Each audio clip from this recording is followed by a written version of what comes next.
So we're going to be tying a size 16 CDC BWO Emerger. This is on the barbless Superdry.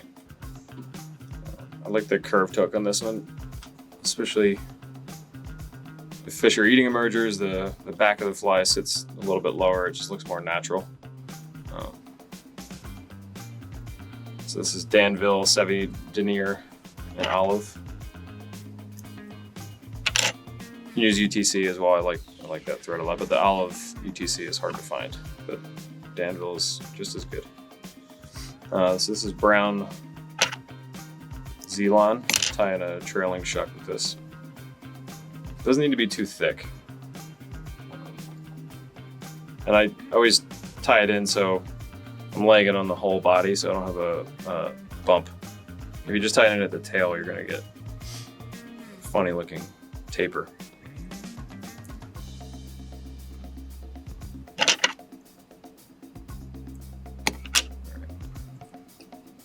Work my way back.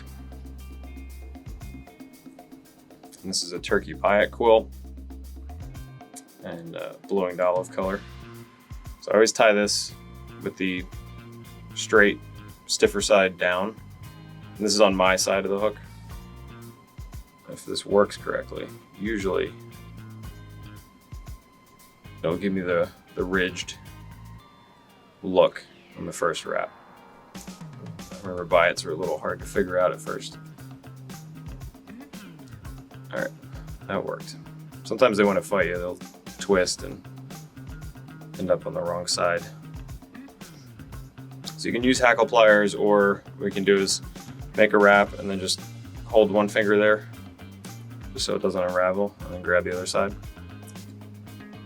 And then just work your way up the hook.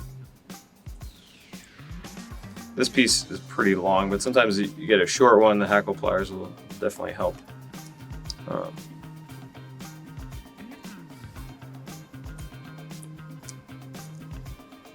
right, so once I get that tied off, now I can cut that and then use my thread to sort of crush that ragged end piece down. Trim the Z-Lon now. So if you fold the Z-Lon up basically where the wing is, that'll tell you basically how long to make the trailing shuck. Now the wing, this is two pretty full plumes of CDC. So what I do is stack them together, and then if you preen them together, you can see as you pull one, they'll get shorter, and pull the other one, you get them even. Just as long as you pinch that, it won't get uneven on you. So as far as the length, probably a little bit longer than the body, because I want that wing to stand up a little bit. If you make it too short, the fly won't float quite as well. I don't mind having the wing a little long on a CDC fly. That might be a little bit too long, so I'll reset that.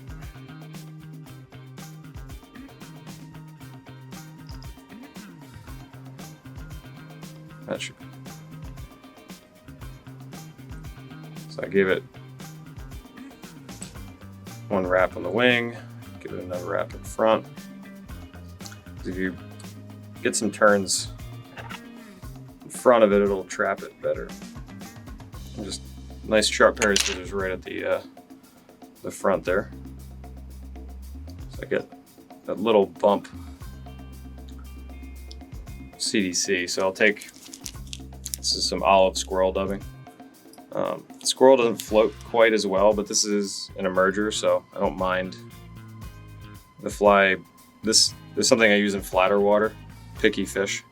So it's not going to be the highest floating fly, but I have other dries for that situation. This is more for fish that are being difficult. So the squirrel dubbing looks kind of messy. It looks like legs, or maybe like the nymph emerging. So what I'll do is get some of the dubbing behind that wing, and I'll prop it straight up. And maybe one more turn in front. I got some extra dubbing here, so you can just pull that off.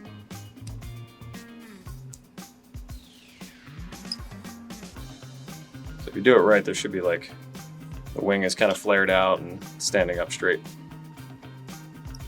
And it depends on the quality of CDC. If you have some stuff that's not the best, you can use three stems, just stack them all together.